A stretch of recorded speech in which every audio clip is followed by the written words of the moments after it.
Transitory, persistent. I mean, there are a lot of adjectives that one could use to describe inflation right now.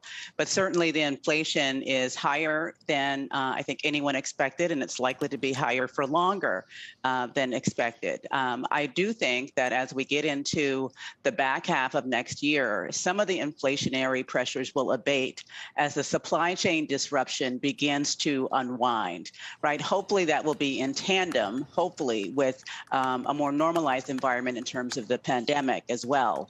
But the one area that I think will be persistent in terms of inflation is wage inflation. I think that labor rates are going up, and I think that that's actually a permanent change, if you will, in terms of how businesses should be thinking about their costs and their operations.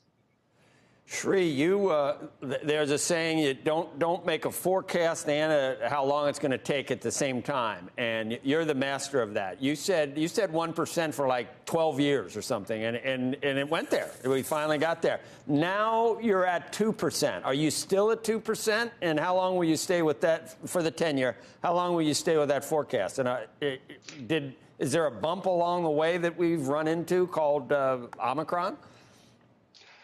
Joe, I am at 2%, if not higher, as we look at the forthcoming months. That forecast that I gave you several times since the beginning of this year has not changed. The key point is this. The return of the virus, the presence of Omicron, does not vaccinate the economy from high inflation rates. I differ from the expectation that supply shortages are going to end soon and inflation will come down. Inflation has been supported by monetary expansion by the central bank.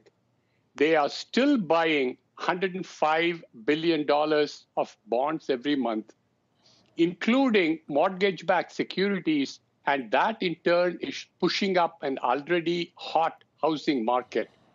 So I'm not surprised at Chairman Powell's switch in terms yesterday.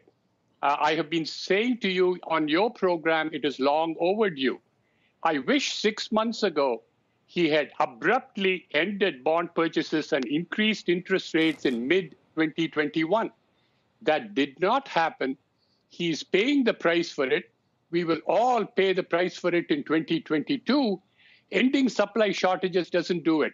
Yes, I agree with Valerie that wages are going up, house prices are going up, and rents follow house prices with a lag of up to 12 months.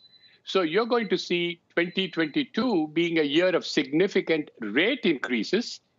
You're also going to see various commodity prices increase.